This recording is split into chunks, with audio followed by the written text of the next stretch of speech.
আসসালামু আলাইকুম সুপ্রিয় ভাই বোনেরা। আশা করি আপনারা সবাই ভালো আছেন, সুস্থ আছেন। আজকে আমি এখন যে বিষয়টি নিয়ে আপনাদের সামনে কিছু তথ্য শেয়ার করতে চাই সেটি হচ্ছে স্বাস্থ্য সম্পর্কে। যে লক্ষণগুলো আমরা জানতে পারলে আমাদের কিছুটা হলেও উপকার হতে পারে, আমাদের শরীরে ক্যান্সার আছে কিনা তার কিছুটা হলেও আমরা তথ্য বা আমাদের সিমটম আমরা বুঝতে পারবো। চলুন আমরা জেনে যাই। ক্যান্সার যেসব আগাম সতর্ক জানলে জীবন বাঁচানো সম্ভব। অনেক সময় হঠাৎ ওজন কমে যাওয়া, ক্লান্তি, অবসাদ অবসাদ না হওয়া কিংবা শরীরের গাঁট খোলার মতো লক্ষণগুলোকে আমরা তেমন গুরুত্ব দেই না। বাস্তব জীবনে বা ব্যস্ত জীবনে আমরা এগুলিকে অসুস্থ বলে আমরা এড়িয়ে যাই। কিন্তু চিকিৎসকদের মতে এসব সাধারণ লক্ষণ হলেও সেগুলো ক্যান্সারের মতো মারাত্মক রোগের উপসর্গ এবং লক্ষণ হতে পারে বা সতর্ক সংকেত হতে পারে। বিশ্ব স্বাস্থ্য সংস্থা বলেছেন যে 30 থেকে 50% ক্যান্সার নিরাময়যোগ্য একটি রোগ যদি এটি প্রাথমিক অবস্থায় শনাক্ত করা যায়। এই রোগটি শনাক্ত যদি করা যায় তাহলে আমরা এর থেকে বাঁচতে পারবো। যেমন শরীরের কোনো অস্বাভাবিক পরিবর্তন হয়ে যায়, যেমন সেই পরিবর্তনটা যদি হয়ে যায় তাহলে দ্রুত চিকিৎসকের পরামর্শ নিতে হবে এবং চিকিৎসকের কাছে যে চিকিৎসা নিতে হবে আমার সমস্যাটি। আসুন আমরা জেনে নেই যে 8টি লক্ষণ প্রকাশ পেতে পারে আপনার শরীরে। 1 নম্বর, অকারণে ওজন কমে যাবে, খাবার এবং জীবনযাত্রার মান পরিবর্তন হয় নাই, 6 থেকে 12% আপনার ওজন কমে যাবে। যদি এরকম হয় তাহলে অন্ত্র বা অগ্নাশয় বা ফুসফুসের ক্যান্সার হতে পারে।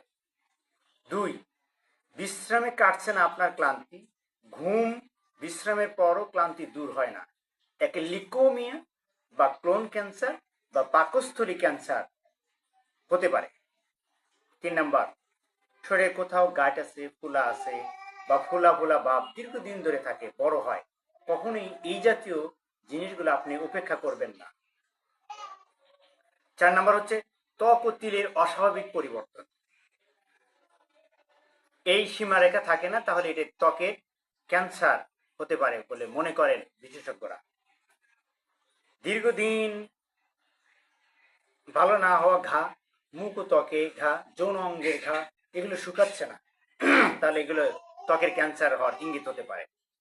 6 নাম্বার হচ্ছে মলমূত্রের অস্বাভাবিক পরিবর্তন। মলমূত্র বলতে আমরা যেটা বুঝি যে আপনি সকালে পায়খানা হচ্ছে, এটি আবার বিকালে হচ্ছে, আপনার নিয়মিত পায়খানা ঠিক হচ্ছে না, তাহলে এবং দীর্ঘ সময় ডায়রিয়া থাকবে, কোষ্ঠকাঠিন্য থাকবে, মলে রক্ত আসতে পারে অথবা প্রস্রাবে রক্ত আসতে পারে, এই জাতীয় দেখা দিলে তাহলে ক্যান্সারের লক্ষণ হতে পারে বলে মনে করেন বিশেষজ্ঞ ডাক্তার। কাশির সাথে আপনার অতিরিক্ত মল বা অস্বাভাবিক তরল যাওয়া এবং কাশি স্থায়ী হবে, কণ্ঠ ভেঙে যাবে। 7 নম্বর।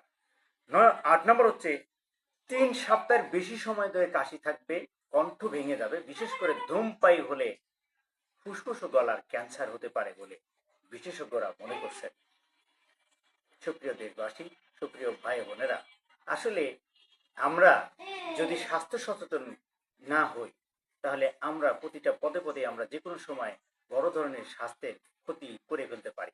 যখন স্বাস্থ্য আপনার ঠিক না থাকবে তখন আপনি পরিবারের বোঝা হবেন, সমাজের বোঝা হবেন, রাষ্ট্রের বোঝা হবেন, সর্বোপরি আপনি একটি বোঝা মানুষ নিয়ে সমাজে বসবাস করবেন। আসুন আমরা স্বাস্থ্য সচেতনতার মধ্য দিয়ে আমরা নিজেও সুস্থ থাকি, পরিবারকে সুস্থ করি এবং সমাজ ও রাষ্ট্রে সুস্থ জাতি হিসেবে আমরা গড়ে উঠি, যেটি আমাদের এই সবারই একান্ত কাম্য। সুস্থ জীবন, সুস্থ মস্তিষ্ক, সুস্থ মন মানসিকতা, সুস্থ লাইফ, এখানেই বলা হচ্ছে হেলথ ইজ ওয়েলথ। আবার দেখা হবে। আসসালামু আলাইকুম।